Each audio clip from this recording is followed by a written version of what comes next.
we're going to be dwelling or perhaps dissecting the psychological effect of COVID-19 on us all. What are some of those effects? What are some of the things that are associated with this common battle against an invisible enemy? And so joining me to shed light on this morning is someone who knows. We are just laymen, but Dr. Oluwayemi Cecilia Ogun is joining us right now. She's Medical Director, Federal Neuro Psychiatric Hospital, Yaba. Nice to have you in the studios. Good morning, madam. Good morning. And you're welcome to Traffic Radio. Thank you very much. Great. Thank you for having me. Right. So, doctor, let's begin by connecting the bits and pieces in terms of the impact of COVID-19 on human behavior. But first things first, are you surprised as to the gripping hold that the pandemic is having over our lives? Are you surprised? I am not surprised. Why do you say that? Because none of us has ever felt this type of pandemic before. The last time something like this ever happened, according to history, was like from 1918 to 1919. So most people that are alive right now never felt this kind of a pandemic before.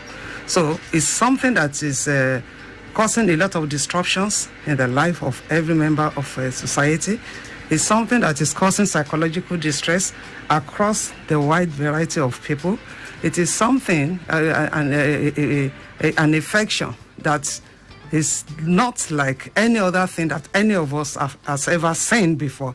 So it's causing a lot of a problem for people. Right. And this problem is what I would like us to dissect this morning. What are some of these psychological effects that the COVID-19 is having on us as human beings? When we talk about psychological effects of something, we are talking about something that is affecting the mind, the attitude and behavior of people. So it's having a lot of negative impacts on people. Generally speaking, one thing that has cut across all nations of the world is the fear that all of us are feeling, the fear of unknown.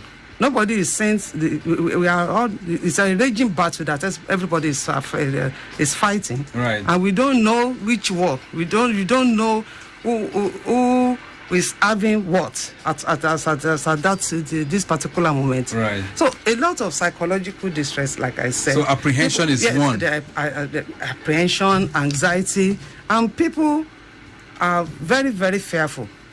Talk about the health workers.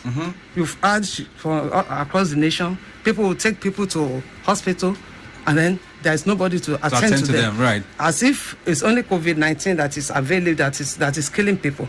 That the Honorable Minister of Health had to come out about 3 days ago to say that health workers have to attend to other people. Right. So it's a lot of apprehension, a lot of anxiety that is cutting across the nation. Okay, so those are two major things that are of effect to us right now: anxiety, fear, apprehension, all that. Let's talk about some others, because I also hear we are having stigma and discrimination. Of course. So let's talk about how has that been impactful on us as a society? It is highly impactful because if we are talking about social distancing, we are talking about not being infected by somebody. It means, cutting across everybody. I should suspect you. You should suspect me. That would definitely help the social distancing. Okay. So it means I'm highly suspicious of you that you may have COVID-19, and you should suspect me that I'm having COVID-19. And this is for those who now have it. It's difficult for people now to start coughing.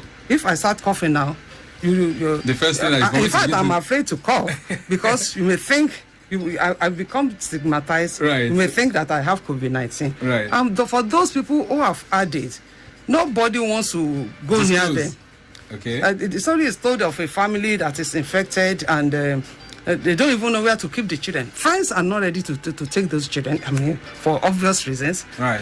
Family members are not to take those. So it's a lot of a problem. So when they get well, how do you think they will feel about the family members, the friends that have refused to help them? Right. But this is because they become stigmatized. So once a family or somebody has it, everybody runs away. All right. So I'll be tackling from you on the recipe on how we can really overcome issues that relate to stigma and discrimination, Doctor. But let's get back to this. So we are in the midst of a war, so to say, if you put it like that. The pandemic is very much on. It's a war. It's a war that we're fighting, right? Yes. And so some other things that have come up relates to depression. Let's talk about that. During the lockdown period of 4 to 5 weeks, we heard of people coming down with depression. Is that correct? That is very correct. So let's talk about it. When we say depression, what do we mean? When we talk about it, it's a psychological state in which somebody does not feel so very depressed, may feel they may lose interest in things that obviously that used to please the person. The person may not be able to sleep. The person may start feeling withdrawn from other people. And why are people like this? People have lost a lot of economic activities. People are locked down in this type of lockdown. You can imagine somebody who gets home, who wakes up in the morning and goes out to work, and now has found himself just in the house, right, against his or her wish. There are family members, that husband and wife, that they may not even see each other maybe for few hours in a day, and now they are just locked down together. Okay. So this, and which has caused a lot of violence, spousal violence, because they've not been used to staying together for so long. Right. So many people started feeling depressed. Some people said there was the story of somebody. Who, the only thing he was talking about is how much he has lost during this period, how he will ever recover. And we know that a lot of unemployment is going on at the moment. It's going on. Jobs are being lost. Yeah, jobs are being lost. And so people do not feel so comfortable. They feel that after everything is out, what is going to be their lot? All right. Now let's get to some of the signs now and the symptoms, because I know that from where you are and your training, you're able to quickly dissect and you can recognize when someone is entering into this kind of state, right? Yes. So how will I know, or how can I identify someone who's depressed? Okay. Somebody who is depressed, you will have to talk about the person is going to the depressive symptoms consist of being depressed itself. That is, the person is sad, will not be happy, and this sadness is a key thing, because everybody feels sad one time or the other. All of us feel sad, and this one is a persistent thing, persistent. which may last for more than 2 weeks on hand, just going on like that. And then there's loss of interest in pleasurable activities that this person has. And then sometimes there are other symptoms like lack of sleep, like loss of appetite, like being withdrawn to self, like the person becomes withdrawn from other people. Okay, so these are depressive tendencies. Yes, and sometimes it may come just like malaria, having body pains, body aches, headache. That's people may feel. Right. Of course, some of them may lose appetite. Although there are some types of depression whereby many people, some very few people may even overheat at that time, because they are just they just turn to eating. Yes, all right, but doctor, I can put this to you. But if I'm feeling stressed too, would I feel this kind of symptoms? Of course, pains. I can have pains, some little kind of feverish feeling, and sometimes maybe headache here and there, sleeplessness. Yeah. Will this come in if I'm stressed? It's difficult, because stress itself is a psychological problem. Okay. And feeling stress can lead to any of the mental health problems that you just mentioned now. Yes. All right, so we're going to talk about this. Lagos Traffic Radio 96.1 FM. If you're wondering who's speaking with me this morning, I'm speaking with the medical director of the Federal Neuro Psychiatric Hospital in Yaba, in the person of Dr. Oluwayemi Cecilia Ogun, and she's taking us to the classroom this morning as we look at the psychological effects of COVID-19 on us as a society. All right, so let's talk about some of the mental illnesses that we have, and then how we can break it down into perhaps symptoms and all of that. Quite often, when we talk about mental illness, I hear terms like psychosis, okay, right? Okay. I hear those kind of terms, madam. Break it down for us. Let's look at it. When we say mental illness, what are we referring to here? When we are talking about mental illness, it's a psychological problem that leads to loss of in which people may not have positive feelings, positive actions, Okay. and positive thinking. Now, very many people, when you talk about psychosis, there are different categories of mental illness. Okay. But when you talk about psychosis, you feel that one, somebody has delusions, somebody has hallucination, hearing things that other people do Cannot not see. Saying what people cannot see, and then there's loss of reality to events in every aspect of life. Okay. That's one aspect, right? One aspect. Is that very common in this part of Nigeria? Yes. It is? Psychosis, we have people with psychosis. The so-called vagrant people around, they are psychotic because those people, they have lost any form of reality to anything. And you have different types of psychosis anyway. Okay. You have that. But apart from psychosis, we have other forms like neurosis, in which anxiety, that they are not really so psychotic. They don't have all these hallucinations and delusions. But they like anxiety, not feeling like just insomnia, that is, they are not sleeping and things like that. Okay, So sleeplessness. Sleeplessness. So there's different categories. Is that a mental illness? Can one refer to that as a mental? Sleeplessness is not a mental illness, but Okay. it's a symptom. It could It's be a a sign. symptom. It's a symptom and sign of mental So illness. if I sleep like just 2-3 hours in a day, that's not sufficient, right? It's not sufficient, but if it persists like that, then you may come down with what you call stress. You may come down with other things. You may sleep for 2-3 hours in a day if you are reading purposely. But Okay. if it's a persistent thing, it's not it's not good for your body function for 2-3 hours, because you must have at least between 6 and 8 hours of sleep In a day? Yes. Ah. But for exams, when students are reading for exam, for those 2 weeks they may be reading that, but after that they even start to oversleep. Sleep. But if persistently you are just like that, sleeping for 2 to 3 hours, that is not good for the body. And are those signs of depression, from what you see? Yes, sleep can be a sign or symptom of any of the psychotic problem.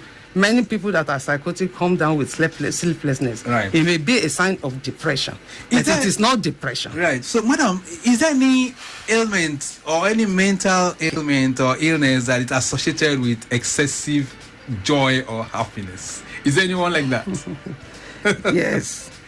We call it a bipolar affective disorder. You mean it? Or what they used to call manic depressive psychosis, or the old terminology. How does it work? Talk to me. Okay. Now, in bipolar affective disorder, you have there are 2 spikes. Yeah? You have at a point we call mania. Mania itself is the time of mental illness, when people feel overjoyed, when people feel they're on top of the world, and things like that. They feel excessively happy. Okay. But when we talk about bipolar now, Right. at one extreme they are happy, then the other extreme they are sad. depressed. Yes. Ah, okay. All right. So, Lagos Traffic Radio 96.1 FM this morning. Like I said, we're dissecting the psychological effect of COVID-19 on the society. And taking us to the classroom this morning is the medical director, Federal Neuro Psychiatric Hospital, Yaba, in the person of Dr. Oluwayemi Cecilia Ogun. Okay, very, very shortly, I'll also allow you to join the conversation so that we can take this to the next level. But adventure will come across this, Doctor. We see some of these things that you mentioned. What are we supposed to do? If we observe some of these symptoms from people that are living with us, our spouse, our children, what's the next step? If it's something that you cannot take care of, because many mental health symptoms can be taken care of. Maybe talking to the person, counseling the person. But if it's beyond that, then I think you should talk to your primary physician, Okay. the doctor. Why do I say that? The person that is closest to the people are your family physician. So your family physician knows something about mental health, and can actually treat if it's a minor thing. But if it's not, then the family physician or your primary healthcare physician can definitely refer you to a specialist who is a psychiatrist. So let's talk about the Federal Neuropsychiatric Hospital. So what do you guys do there? We take care of mental health of people. Okay. So at what point do we get there? I mean, you said now if we are seeing symptoms, go to our physician. So at what point do we get a reference? Why do I say you should go to your physician? I will not say talk to a psychiatrist, because Nigerians, when we talk about stigma, if anybody says go to see a psychiatrist, of course you are not going to take it blind. Definitely that person is not going to think I'm mad or whatever. That is what comes. That's why I say talk to your physician first, because the psychiatrist is a specialist. The physician too knows something about psychiatry and can always, when he manages and cannot take care, would definitely refer the person to a psychiatrist. Right. At what point? But for psychiatric or Federal Neuropsychiatric Hospital, Yaba.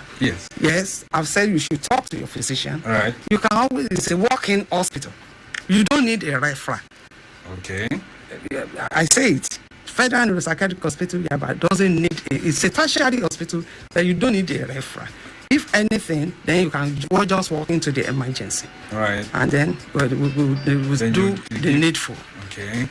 All right, then. Lagos Traffic Radio 96.1 FM. Let's begin to hear from you. You can also listen to us live on our website, www.trafficradio961.ng. You'll be able to connect with us and just view what's happening in the studio. And then you can also see my guests too. All right, we're also on Facebook Live, and that's on Lagos Traffic Radio 96.1 FM. All right, so let's begin to hear from you. Have any questions or areas of concern for my guest this morning? Feel free to bring it on 0809 912 0777. Okay, that's 0809 912 0777. It's the numbers that you can punch, and then you get through to us in the studio this morning, especially as we reflect on the psychological impact of COVID-19. You might just want to bring that to the attention of our guest, or have one area of concern for her. You can feel free to bring it on as well. All right, so you've talked about some of the things that could trigger this, right? Job loss. Yes. One of them, fear of the unknown, anxiety, and all of that. But are there ways we can prevent this? But let me just take this call first of all. Hello there, good morning. Hello, good morning. All right, that's a dropped call. So like we do say, the moment you get through, just turn down the volume of that radio, and then we'll be able to have a very, very good conversation. 0809 912 0777. So I was just trying to, let me see if I can take that one. Hello there. Okay, I lost that. So are there ways we can deal with this even before it gets to that level of showing up? For instance, when we talk about depressive tendencies, before it gets to that level, are there ways we can suppress it? Yes, like we said, there's a lot of distress about this COVID-19. It's something that nobody has ever gone through. Anybody that is alive today has gone through. So one thing that we have to do is to know that this is a change that is happening in the whole world. And one thing on how to keep your mental health is to accept this change. It has come, it has come. Okay. There's people have been afflicted with COVID-19. It's a crisis that we are all going through. Right. It's not, when we look at it, all over the world, people who die of it, between 80 to 90% of people that are afflicted get over it. Okay. So it's not a death sentence. So that fear, we should leave it. And even from what we are getting in Lagos, many people are being discharged. Right, that's true. We have lesser death. That's so, right. Know that having COVID-19 or fear of having it it's not a death sentence. Okay. It's not an insurmountable crisis. So we should be positive that, well, and then believe in your God, believe in yourself that, well, I'm going to overcome it. So that's one thing, one aspect of it. So faith plays a role in this? Of course, faith plays a role in health and in mental health as much as is possible. Okay. So just believe that it's not an insurmountable thing. People have had it, and they've come out of it. El-Rufai got it. UCH medical director got it, and right. so many people Even have gotten the governor for your state too. Got it, and they recovered. are alive today. They recovered. Right. So it's not an insurmountable thing. So All right, that's let's hear from the people. 0809-912-0777. Hello there. Good morning. Hello. Okay, it's another bad connection. I'm wondering what's going on with the connection this morning. Hello. Hello, Victor. Good morning. Good morning. My name is Psychiatric. I'm calling from Italia. Nice to hear from you, Patrick. Go ahead. Thank you. Okay.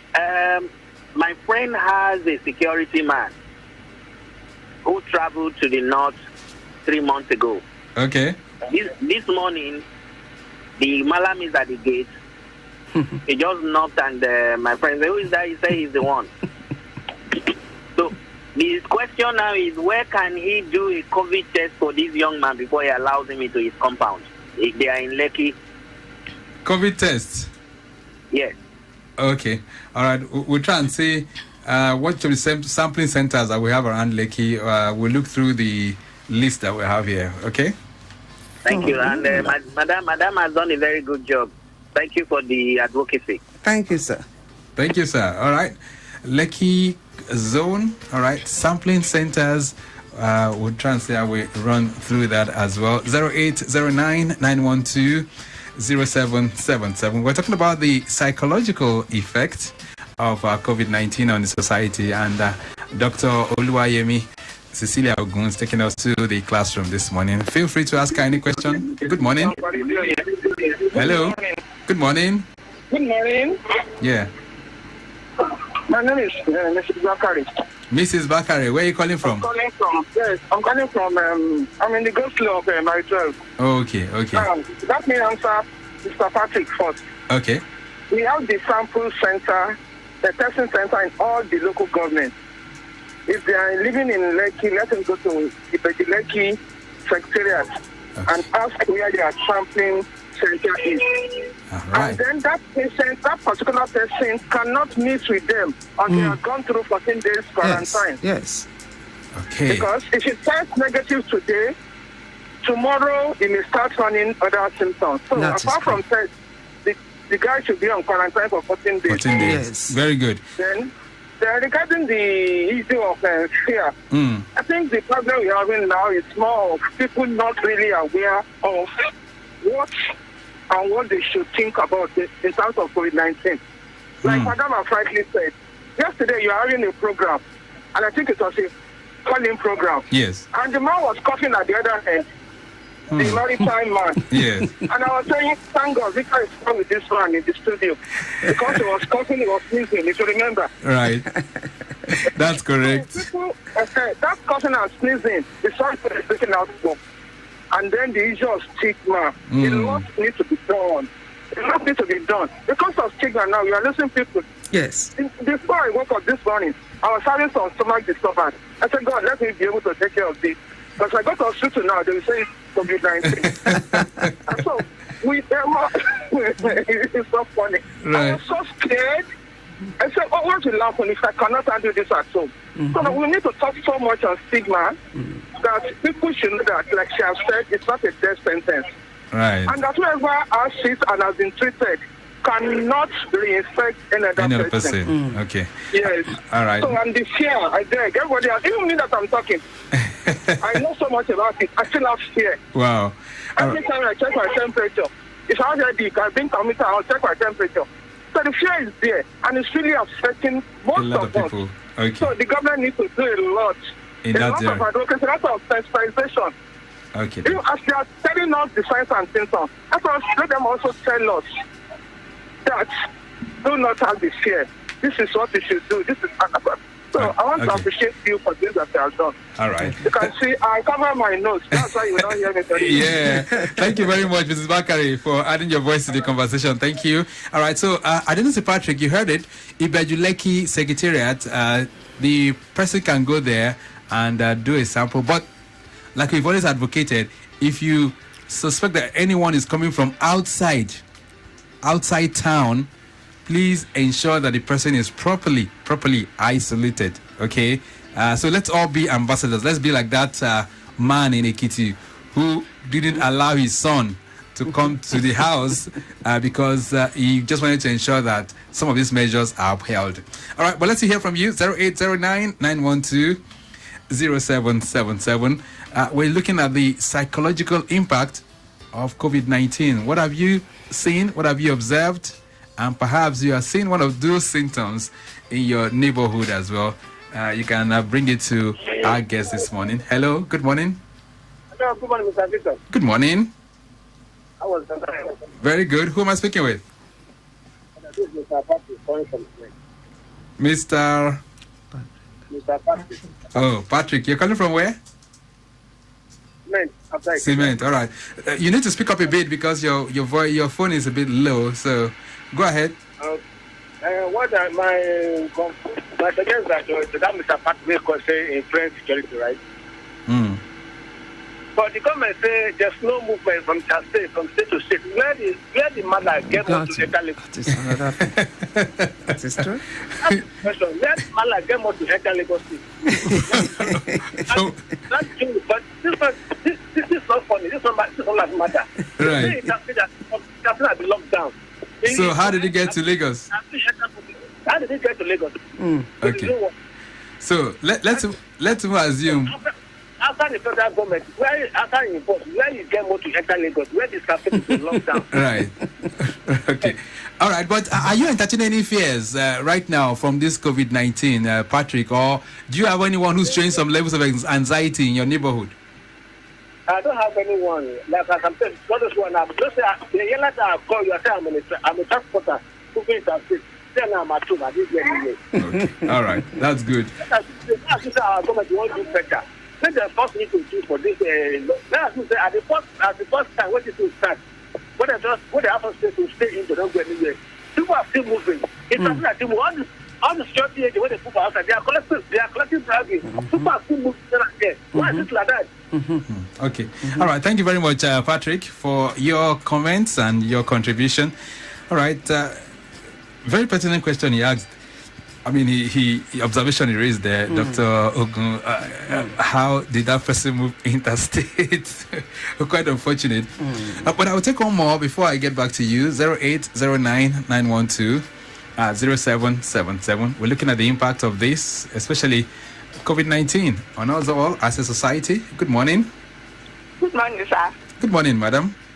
I thank God I get to this morning. This is Grandma Olayinka. Grandma Olayinka, how are you doing, madam? Thank you. Fine, sir. Good. Good morning, doctor. Good morning, ma. Good morning, ma. Yes, ma. Well, thank you for the lecture. Thank you. I learned a lot today. Thank you, ma. God bless you, ma. God bless you. Me, I have fears. Okay. I don't go out. Since that lockdown started with our governor, when governor started it, I have not been going out. But yesterday, I went to a shop, and I was in the supermarket, a very big supermarket. So you will see, I saw some people, even young men, they didn't use face mask. Face mask. So I was telling some of them, you youths that are supposed to be Polowo Kini, they are not doing it. We elders, I saw another elderly people there, we cover our noses. That didn't cover.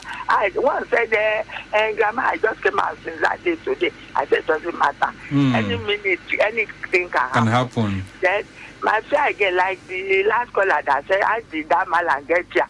They enter cow trailer and fruit, tomato trailer. So I imagine cow, but 60 people. Already, they are colonized in that trailer. Wow. So that But my guy in Lekki should not allow that man to enter. Yes. So that is my fear, sir. Okay. That these boys, these Almajiris, why are they coming to the south? Why? Why are they entering this? They say they should, and our people, our police should have stopped them in their territory there. Right. So that's my fear. Thank you so much, Grandma Olayinka, for adding your voice to the conversation. Thank you. Well, for those kind of fears, like she said, I know that it was in the news the other day that the security operatives apprehended some of them. So we're hoping that they continue to step up their gears in that regard. All right, a brief break, 1 or 2 messages. We will be back to round off the conversation. All right, then. So, Madam, even before we begin to wrap up things on the program this morning, what should we do now that we're having lots in terms of the psychological effects of COVID-19 and also as a society? What would be your suggestion? Like I said before, my suggestion is that we should all be less fearful. It's not an insurmountable thing. And then we should accept that this change has come. And by the grace of God, after some time, it's going to go away. And for this time now, we have to support one another. Support the family. Like Grandma was talking now that the first time she was going out of of her house, met so many people without face mask. She has done beautifully well. I guess she was wearing a face mask. As much as possible, our youth, as I was coming here this morning, I saw many youths too, not taking it seriously that they should wear face mask. All the things that NCDC has been talking about, washing of hands, using of sanitizer, face mask, because we are protecting yourself, we are protecting your next, your neighbor. Right. As much as possible, let us follow all the guidelines that they have given us. So let's get to some of those things now. Sleeplessness. Now, how can we address it? Well, sleeplessness can be caused by so many things. So many things. It's not only psychological problem that cause sleeplessness. Okay. Like now, even with this COVID-19, some people will not sleep. So I will not say I will not say you should go and take drugs or anything. Okay. There are certain things about sleep hygiene that you do, like in the evening, to take off your mind off football problem. Make sure you take a warm bath and things like that. Okay. Then don't use your bed the bed should be for sleep. Don't just stay on your bed reading, doing all sorts of things on bed. So reserve your bed. Or you're holding out my phone and on the bed. So yes, as a place to sleep. So that when you finally get to the bed, you'll be able to sleep. Yeah, but some will just say by the time they get to bed, they're just tossing left and right, and the sleep is not coming. That is true. So at that point, for such people, they've been doing so many things on the bed. Okay. But then I've told you, to sleep can be caused by so many other things. If it becomes persistent, please see your doctor. All right, madam, because of time constraints, really, I'm sure we have to have you back probably in the next 3 to 4 weeks, and then we can dwell on some of these technical things that relates to psychology and all of that. Maybe we can do that then. Is that okay by you? That's all right. All right. It's so nice to have you in the studios. Thank you so much for granting us your physical presence to be here. Thank you so much, madam. Thank you very much. Okay.